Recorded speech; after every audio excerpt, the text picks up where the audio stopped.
Welcome to Make the Grade with the Success Doctor, Steven Greene, where you'll discover actionable strategies to help your student to reach their academic goals, to excel at standardized testing, and to plan for the college admissions process painlessly.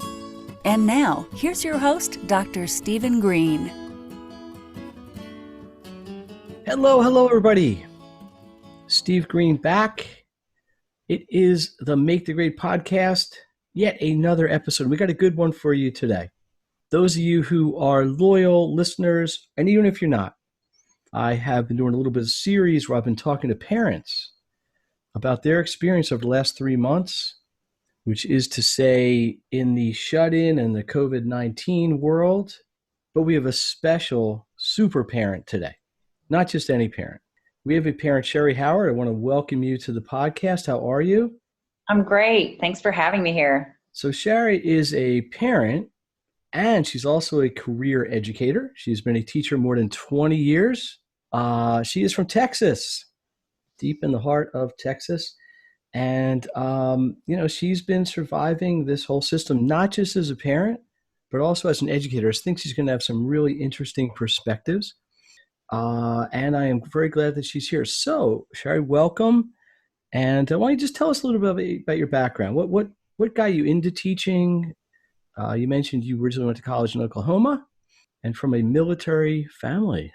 Mm-hmm. Yeah, my dad was in the Navy. So my dad was in the Navy for 20 years, and I was there for most of it. And when he retired in Oklahoma.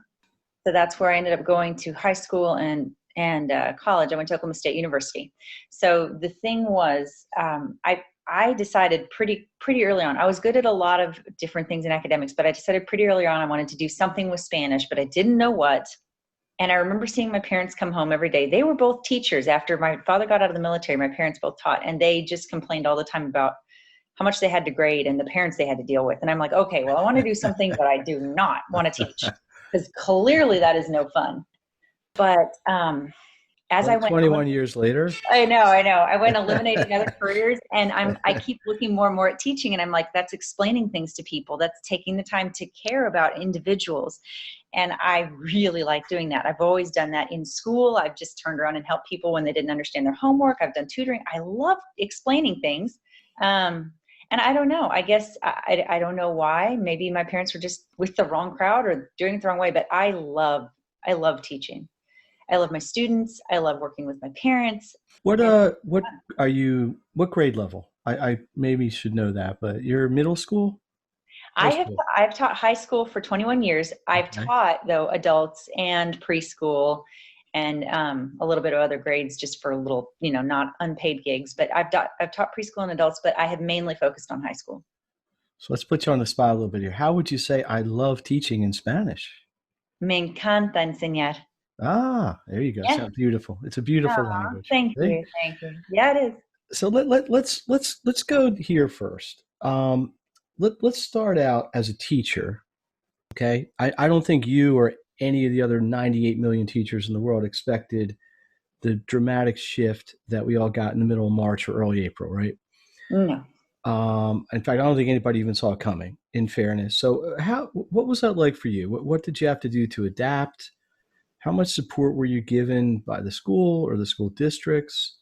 How did you find, I'm not asking a lot of questions here, but let's start with, what was your just general reaction to having to make that adjustment? That was, let's see, what happened for me was we went to spring break. Okay. In, I believe it was the second week of March, and we never went back. Yeah, which is not uncommon just because of the coincidental timing of a lot of this, right? Mm-hmm. And I think more than anything, I felt unsure of what I should be doing. I think my two biggest struggles were not being 100% sure how to do this, which I guess, how could you know exactly how to do this when you haven't been doing it? We've always used a lot of technology, but I've never just done technology. And the other major concern was connecting with my students. Depending on the school district and age level and what's going on, it could be easier or harder. For me, I would contact some of my students. I had one who was an essential worker. I had another one who both her parents had been fired. And so she was working on the side She was working extra hours, more than she probably should have been, just to support her family. Which And is those are just a couple of understandable. stories. I mean, there were two kids of mine that their parents got a divorce in the middle of the time, and they just kind of shut down. And then there were some kids that I just could never get contact with. So that was really hard. Would you say we were all 10 weeks plus or minus having to teach under these circumstances, 12, depending on when it really got rolling. But would you say it got easier as it went along, harder, different challenges? What was your experience like that way? Well, in my experience, it got easier because I was able to network with my friends. Okay. Since I've been teaching for so long, I have friends in other districts, and I was reaching out to them to see what they were doing. In our district, we had a lot of support, but there was no common, here's what you all are going to do. We don't share a curriculum in world languages. Ah. I do have friends in a district where they do share a curriculum in world languages, and the director sat down and said, okay, curriculum writers, what are we going to do? And the whole district basically did the same thing. So I was taking notes from them. I shared with them. We ended up doing choice boards a lot. Also, I talked with my students, the Which students is that I could get to good. show up to Zoom. And I was like, of the things we've already done, this was probably week 4, I want to say, of the things we've already done, what really appealed to you, helped you the most, etc. And I took some notes from them, and I started giving assignments that accommodated their learning styles. So yeah, that seemed to be a little bit easier. Would you want to do it again? Like if we end up having to be on, sort of a furlough this way in September, you're looking at that as a positive, or you're dreading it? Or, I mean, listen, as a teacher, one of the reasons we like to teach or love to teach is because you get to impact people and you get that experience, right? I think anybody who really enjoys teaching always talks about that. That's just sort of intangible of feeling like you're helping someone, and that's difficult, not impossible, but I think harder to do virtually. Mm-hmm. Let's go this direction for a second, because you were simultaneously doing all this and parenting. So your daughter is 12. How's my memory? Yeah. Good All job. right. 12 She's 12, May 15th. Duo. Isn't that 12 in Spanish? Doce. So you're really close, because duo is, kind of going back. I think it was French. I get my French, Italian, and Spanish. It's so similar. Yeah. So you were at the same time you're doing all this, adapting to being a new style of teaching. Now you're also trying to get your daughter through 8th grade or 7th grade, right? So talk about that. Grade lower than you would think she'd be, but she was in 5th grade. 5th grade. Okay. Yeah. So talk about that. How did that work? Good, bad? I got to tell you. You're lucky, because from our prior discussions, your daughter apparently is a pretty self-motivated student. But yes. Which has to help. But yes. So she comes from a district where they did a lot on technology anyways. So none of the technology was foreign to her. They all already had their own iPads. Okay. So this was not new. We did not really have to do anything to go get an iPad other than pick it up one day at school. And she's self-motivated, and she's very mature. I talked to several of my friends, and I had some people that I had. For example, I had one friend who was just really down on herself. She has 2 kids. They're both younger than Allie, so I think they're 10 and 8, if I remember right. And they would go to her with their questions, and she was working full-time from home. Now, I didn't have that situation. Allie pretty much knew what she was doing, and I would check with her at the end of every day. But there are a lot of parents out there that they were really, really down on themselves. They're like, why can't I do this? But I was telling her, I'm like, you are working full-time, and you are being a full-time teacher to 2 children. And there's just, and I'm sure a lot of parents out there listen to your podcast, and it's not something to get down on yourself about. She had to develop some strategies. Like, her husband was working from home too. So they eventually had one kid sit up on the 2nd floor where her office was, and one kid on the 1st floor where his office was. So they could kind of divide that up. But I think the worst thing you can do is feel like you're not good enough. It's a lot that we asked our parents to do right now, a lot more than you would ever ask just a teacher to do, teaching a full-time day. Yeah, no, I had interactions with probably really 300-400 parents, maybe even more. And there was a lot of frustration. Not because they didn't necessarily think their kids were learning at all. It was just nobody really knew what the standard was. Are we doing a good job? We're not doing a good job. When's this going to end? Because originally, when we got shut down up here, it was originally just for 2 weeks. And everybody thought, okay, 2 weeks, we can handle that. Then it became 4 weeks, then 6. Then they just went, kind of nuclear option and just closed the whole school. What I don't want to speak or you to speak for her exactly. What do you think your daughter would say? You think she would rather have been in school, rather be I at did home? ask her. Yeah. And What'd that's, she you say? were asking me a minute ago too. Yeah. As a teacher, I want to be in front of the kids and I want to be with the kids. Mm-hmm. As a parent and a wife, I love having the time with my family, which is weird because I know some people drove each other crazy. And I think after she turned 12 teen, she started to drive me crazy a little bit. I don't know what happened, but I would say I like both worlds. But she at several times said she really enjoyed being with us. And then towards the end of it, she was like, I just really miss being in class with my friends and my teacher. Right. The social aspect is undeniable, or the lack of. I don't know if it was sarcastic or not, but I was reading an article, people questioning whether the birth rate during the COVID or the divorce rate is going to be higher. So we'll see where that goes. But yeah, a lot of people aren't used to being together. A lot of people, parents, they work, you come home, whatever, 5, 6 o'clock, you got 3 or 4 hours together. And then, Yeah. yeah, that's not always easy. So let me backtrack a little bit. So you've been teaching 20 years in the high school. You've had the opportunity to teach at preschool and junior college level, it says. You've spoken at district, regional, and state conferences. We'll talk about that a little bit. What have you spoken about? Is it educational topics? Is it Spanish based, curriculum based? So when I talked, it was for TFLA, which is Texas Foreign Language Association. So it specifically had to do with foreign languages. Generally speaking, I would keep it for all the languages. And the topic that I've done What's an Essay, which was one of my favorites. That was with a friend of mine, where I was teaching upper level Spanish, and we had to teach what essays were. And I've taught native speakers, heritage speakers, and non-native.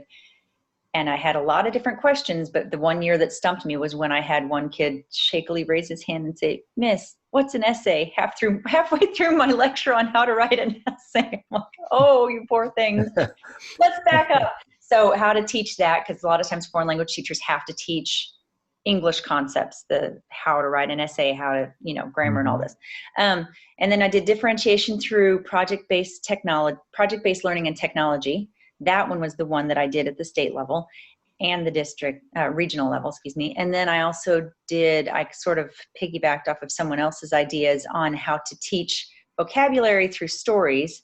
I can't remember the name of it right now, but basically it's something somebody else came up with, but I went into it in detail and gave some examples and helped people through it. But yeah, I think my favorite thing is helping people, and teachers are people too. And I really like speaking.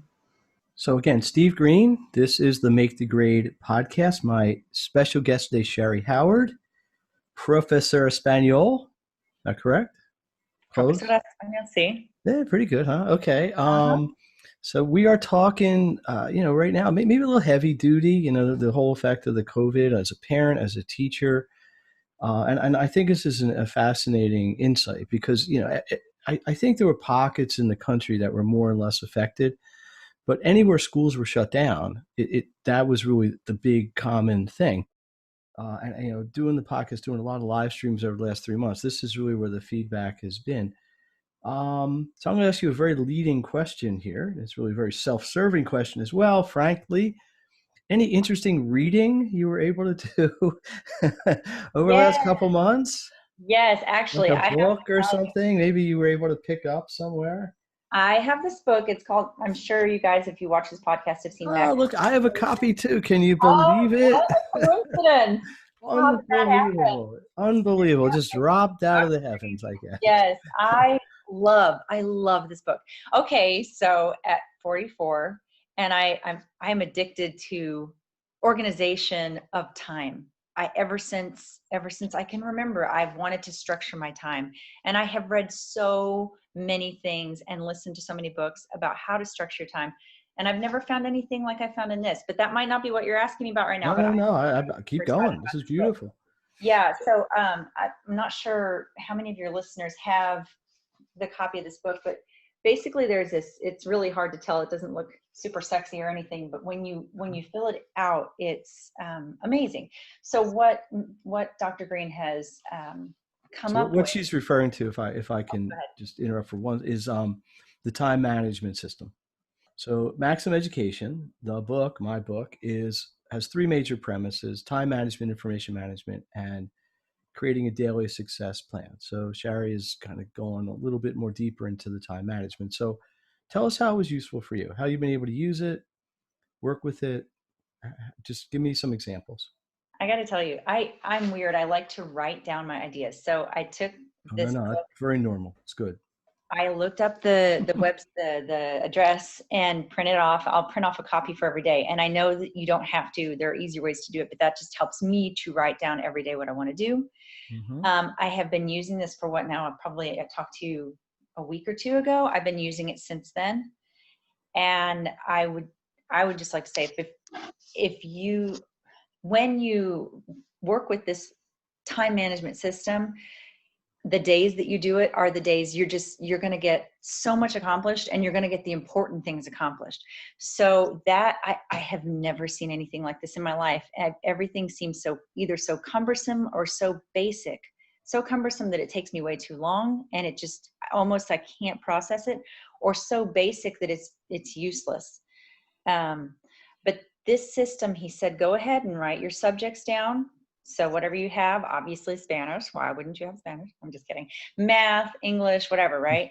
Well, instead of subjects, I wrote down the areas of my life. I think Stephen Covey talked about writing down, the important areas of Mm-hmm. your life. So career and family and et cetera, et cetera. And I'll write down what's important to me in those areas. And then I'll go through and do the system the way that Dr. Greene says to do it. And oh my goodness, it's just revolutionary. If I want to get something done in a day, I will do the list from this book, Maximum Education, not list, but time management system. No, It, it's beautiful. So no, this is, listen, first of all, I really appreciate it. And this is honest feedback. This was not why we did the podcast, but what I really want to point out is a couple things you said. One is the simplicity, right? But if it's too simple, it's useless. mm-hmm. And the other end of that continuum is if it's too complicated. I mean, I'm a sort of is something we have in common. I'm sort of a student of this stuff, which is one of the things that led me to the book. But I have systems where you got to color code everything, and it's like it's so complicated, nobody wants to do it. So this book was written, at least this edition of it, for students. So when they come home from school, or they're in school, or they're organizing their day, they have a plan. Because let's face it, the typical 13 or 15-year-old is not the world's most organized human being most of the time, and not that a lot of adults are either. But that's the idea. So I wanted to keep it something that people would do, they wouldn't avoid, but they also wanted where they would get results, because success breeds more success. Once you do it and it works, hey, yeah, I'm going to do it again, because eventually you're going to save time, you're going to get more done, and it all kind of just spirals in a positive way and compounds on itself. When you go back to school, and you go back in August, Yes. okay.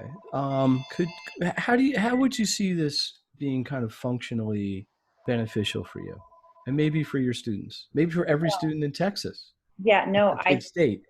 I have a lot to say about that, because I think this topic that you addressed in the book, which is time management, is one of the main topics.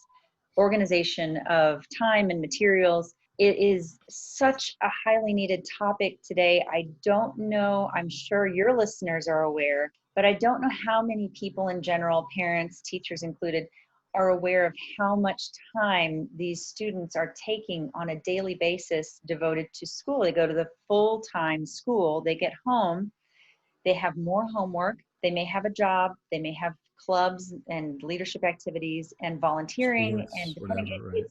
it can it can be so overwhelming. I highly recommend this book to anybody who has from middle school up. Get them started as soon as you can. My daughter is going to be doing this next year. She's starting middle school, 6th grade is middle school, the start of middle school in Texas. So she's starting middle school next year, and I'm going to have her start this from her 6th grade year. And I do think there are a lot of college students, freshmen, who are just shocked by the fact that they have time and they don't know what to do with it, and they need to have this book. But yeah, I do think that this book is not just applicable to teachers and parents and students, but it's also applicable to anybody in any walk of life where you need to get things done, which I think is pretty much everybody.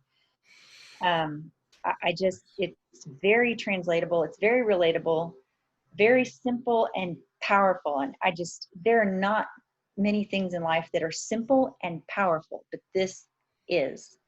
So Well, I am going to publicly declare that you are the official #1 fan of the book until somebody can knock you off that throne. no, this is amazing. So if somebody is interested in getting the book, it's very easy. It's www.maximumeducation.net. One thing Shari alluded to is, and this works a little bit better in the Kindle version of the book, but there are actually links in the book, hot links where you can click on them, and it'll take you right to websites, and you can download or access a lot of material and videos. And I got to be honest, they could be a little bit better organized, but it's all there. And so on and so on. You can also get the book right on my website, which is makethegrade.net. Even better, and I'm not sure you knew this or not, and I'm going to give you some access to this. I have taken the book and turned it into a series of video courses where I am actually more or less teaching the principles in the book live. Well, it's recorded, but it was recorded live on video. So it's a little bit of an easier way to do it. Let's I'm going to kind of wrap this up, at least in the next few minutes. But what kind of your takeaways moving forward? So we're going to go. You got the summer, okay? You got any exciting plans for the summer? Can you even travel or anything down there? Yeah, I'm sorry if you guys can hear that. Somebody's mowing our lawn right now. That's okay. Wait a This is minute. real life. Just for the audience out, this is real life. This is not in a vacuum. This is not pre-rehearsed. Yeah, This is no. not scripted. This is not whatever. This is not canned. So this is a real parent who I have a lot of respect for, A, as a teacher, B, as a parent. So yeah, it's okay. The grass grows whether we like it to or not. So just give me a little encapsulation of future plans. You're going to go back to school. Hopefully it'll be more normalized. I don't know if anything will Yeah. change radically, but what are you looking forward to? What do you kind of have down the horizon that way?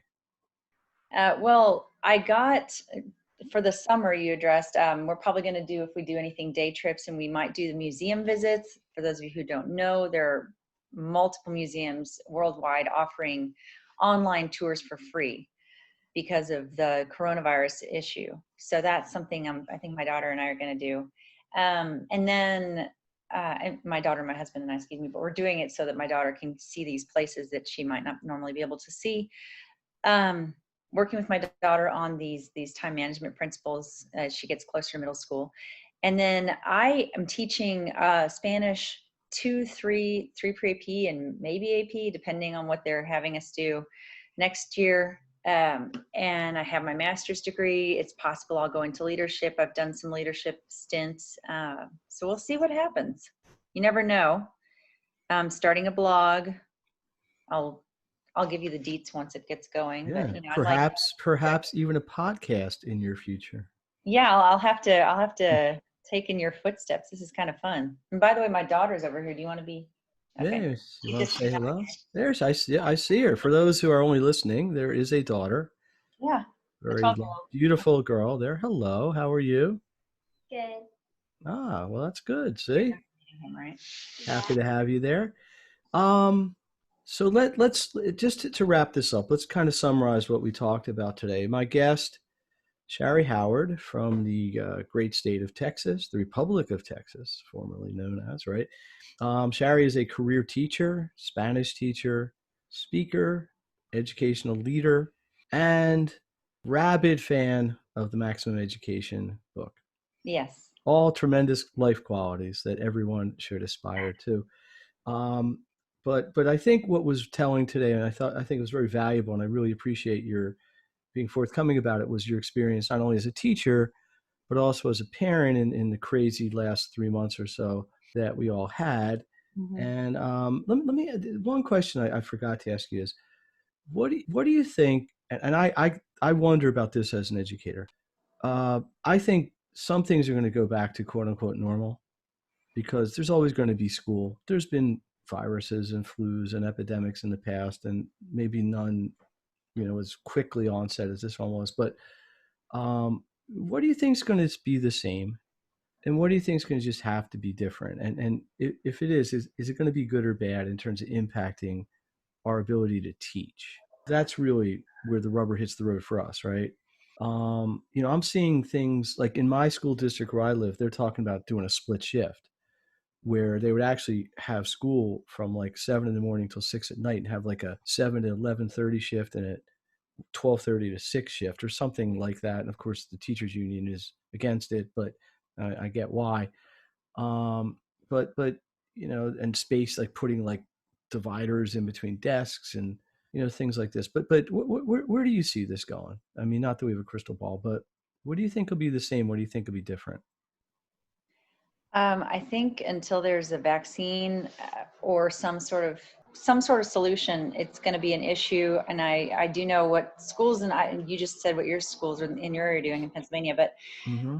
what they're doing in other areas of the world, you probably kept up with that too. But unless I'm misinformed, they're reducing numbers of students in classrooms. Yeah. That's My another concern thing. with that is that the government funding would have to go up for that to happen, to hire the number of teachers that they would have to hire. And it would have to happen quickly so that they could start already the hiring process. So So now if we there's got politics sort of, involved, which is always dicey. yeah, I wish that we could, I'm all for the small business loans and not having to pay those back if you use them appropriately. And I'm like, could the education have some if we need to have certain protections in place for our students? Yeah, I didn't want to get political, but it is interesting that business has got a gazillion dollars, not incorrectly, but schools got zero. Yeah, I don't think anybody's thinking August yet. I think that's why they're just not thinking August. But when August comes around and somebody decides 15 is the max, that's going to be a big especially issue. down from 28 or 30 or whatever your norm Exactly. is. Yeah. All right. Well, Steve Greene, the Make the Grade podcast. What I try to do in this podcast is provide actions that parents and students can use right away to help to maximize your education. Some of that is through kind of direct information. Some is through what I consider to be very interesting conversations like this. I would love to get your feedback. You can leave them in the comments under wherever you're listening to this podcast or on my social media. Or at makethegrade.net. If you want Maxim Education, it is maximeducation.net. Don't forget, there we go. Yes, proudly holding up her copy. Don't forget also the Make the Grade Success community, which has really been a great resource for people in the last couple months, is alive and well. You can access that on the webpage as well. So do you have anything you want to leave our listeners with today? Any closing thoughts? I know the struggle is real, but I think we all did the best we could. And as parents at home, educating your children through this whole time, all of us teachers want to say thank you for your partnership with us. We could not have done it without you. So just keep up the good work, and thanks for having me on. All right. Well, I appreciate you coming on, and I appreciate your insights. We're going to wrap this up. I got 4 more parents lined up over the next 4 or 5 weeks with the interviews like this. But if anybody is interested in sharing their experiences, insights, just let me know. I'm happy to have people on. And this is a forum for this sort of discussion and presenting ideas this way. So to close it out, Steve Greene, the Make the Grade podcast. We will see you next time. Thanks again, Shari, and everybody else, and we'll see you next episode. Adios. You've been listening to Make the Grade with the Success Doctor, Steven Greene. If you enjoyed this episode, be sure to subscribe. For more resources and support, please visit makethegrade.net.